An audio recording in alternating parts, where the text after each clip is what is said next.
Information technology university से मैं दावत देता हूँ नवीद अहमद को, जिनकी उर्दू मज़ाहिया तकरीर का मौजू है सुना है उसका मनी लॉन्ड्रिंग का धंधा है। ख़वातीनो हज़रात, सबसे पहले तो मैं सलाम पेश करना चाहूँगा GCU डिबेटिंग सोसाइटी को, क्योंकि इन्होंने पाकिस्तान डिबेटिंग सर्किट को हमेशा बेहतरीन स्पीकर्स दिए हैं।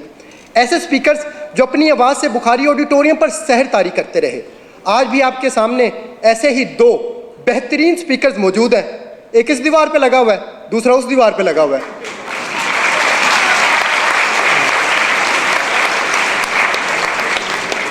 सदर आला वकार, पाकिस्तान में तो हर सियासतदान का मनी लॉन्ड्रिंग का धंधा है, इसलिए मेरी ख्वाहिश थी कि मैं सियासतदान बनूं ताकि इस मनी लॉन्ड्रिंग को ख़त्म कर सकूं।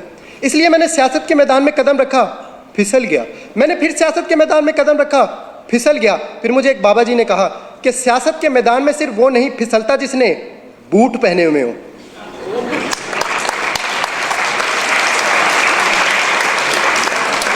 मैंने कहा बाबा जी मेरे पास तो बूट नहीं है, मैं क्या करूं? कहने लगे आपने घबराना नहीं है, तुम बूट पॉलिश कर लिया करो।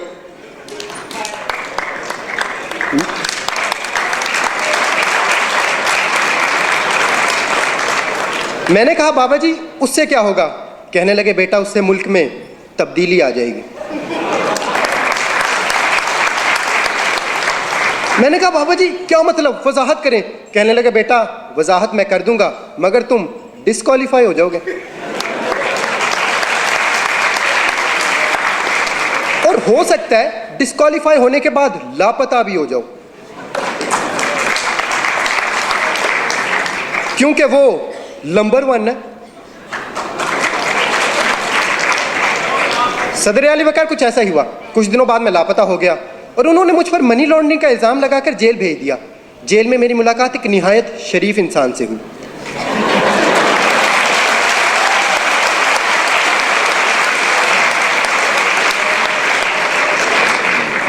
वो बहुत दरवेश इंसान थे। खाना खाते वक्त एक निवाला खाते, एक दीवार को लगाते, फिर एक निवाला खाते, एक दीवार को लगाते। मैंने उनसे पूछा ये आप क्या कर रहे हैं? कहने लगे खाता हूं, लगाता भी तो हूं।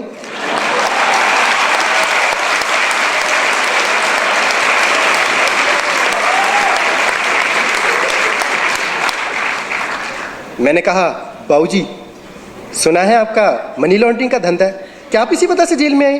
कहने लगे नहीं बेटा, ये कहानी है 1990 की, जब मैं छुट्टियां गुजारने खलाई जहाज में बैठकर खला में चला गया। वहां पर मुझे एक खूबसूरत एलियन लड़की नजर आई। मुझे उससे मोहब्बत हो गई। उसकी खास बात यह थी कि वो हील की बजाय बूट पहना करती और मैं पॉलिश किया करता। उसके पास गैबी ताकतें थी, वो बंदे गायब कर देती थी। वो बंदे ऐसे गायब करती थी जैसे GCU वालों ने कफील राना को गायब किया।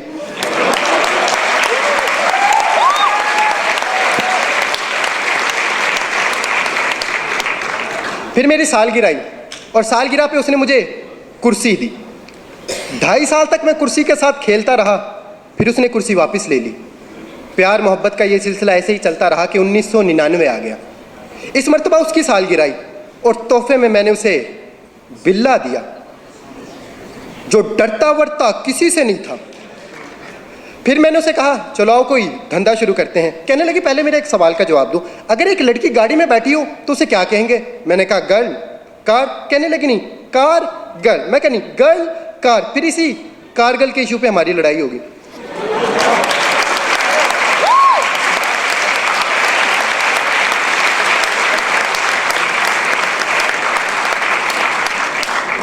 लड़ाई इतनी शदीद हुई कि उसने मुझे घर से बाहर निकाल दिया।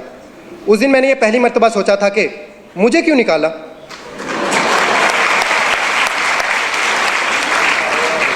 फिर वो 5 साल तक शुजात के साथ साइकिल चलाती रही।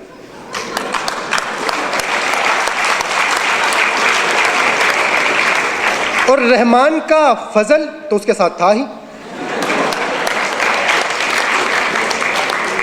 और दूसरी तरफ मुझे एक अरबी शेख मिल गया जो मुझे अपने साथ अल्लाह की सरजमीन पर ले गया।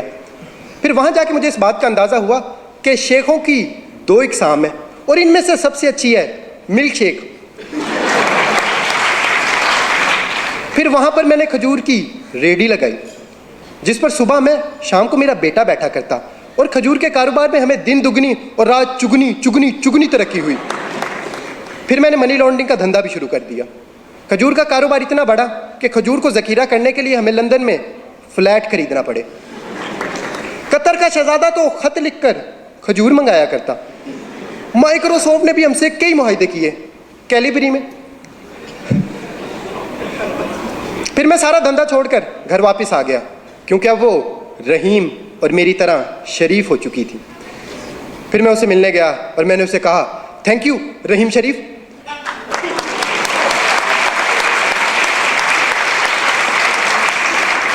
फिर एक दिन हम दोनों वोट डालने पोलिंग स्टेशन गए। वो अपना वोट डाल रही थी कि वोट ज़मीन पर गिर गया। ये देखकर मुझे बहुत बुरा लगा और मैंने उसे कहा, वोट को इज्जत दो।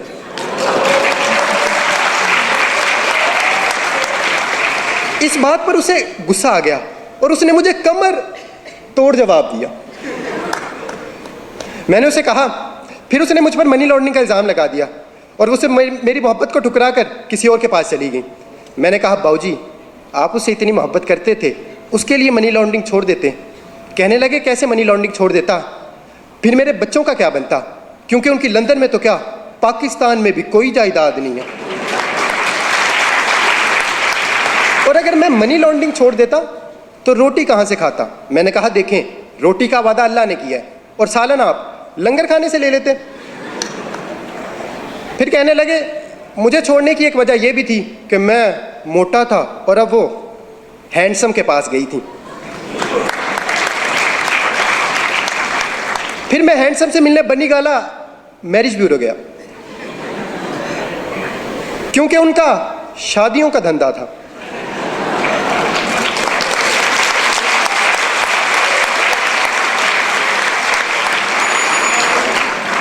मैंने उनसे पूछा कि एलियन लड़की को आपसे मोहब्बत कैसे हुई। कहने लगे, ये मई के महीने की बात है, जब मैं तकरीर करते हुए स्टेज से गिरा। जब एलियन लड़की को यह मालूम हुआ कि मैं गिरा हुआ हूं, तो फिर उसने मुझे कुर्सी दी, टायरों वाली, जो रिमोट से चलती थी। मगर पता नहीं क्यों रिमोट नहीं दिया।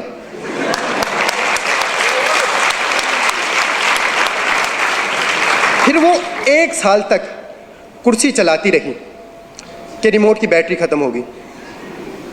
उसने चार्ज करना चाहा, प्लग दूर था, इसलिए फिर मैंने उसे एक्सटेंशन दी।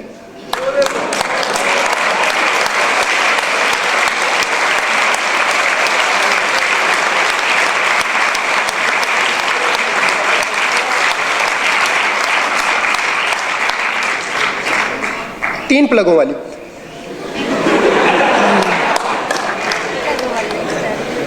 क्योंकि उसकी उम्मीद नाज का हमसे ये मान था कि आप सर्विस बढ़ा दीजिए।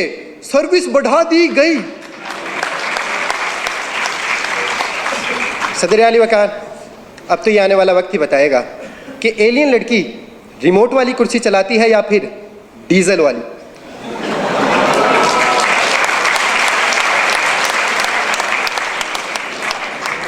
मगर मैं इस तमाम कहानी के बाद अब सियासतदान नहीं बनना चाहता, क्योंकि हमारे हुक्मरानी सियासतदानों की नहीं बल्कि एलियन लड़की की है। वो जब चाहे जिस पे चाहे मनी लॉन्ड्रिंग का इल्ज़ाम लगाकर उसे कहानी से बाहर कर दे। और अगर हमें ये मनी लॉन्ड्रिंग ख़त्म करना है तो हमें अपना जमहूरी निज़ाम बेहतर बनाना होगा, क्योंकि इस निज़ाम से हमें अक्सर बेवकूफ़ सदर मिलता है। अगर आपको मेरी बात पर यकीन नहीं तो मिसाल आपके सामने है।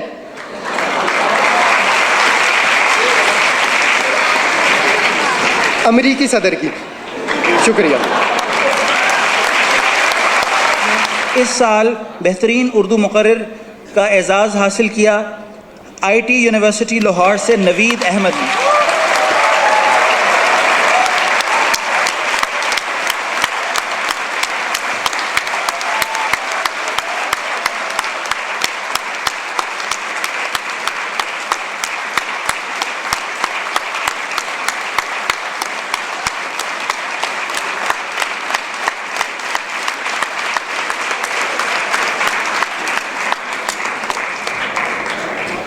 उनतालीसवें कुल पाकिस्तान अल्लामा Mohammad Iqbal bilingual declamation contest की टीम ट्रॉफ़ी हासिल की इस दफ़ा इंफॉर्मेशन टेक्नोलॉजी यूनिवर्सिटी लाहौर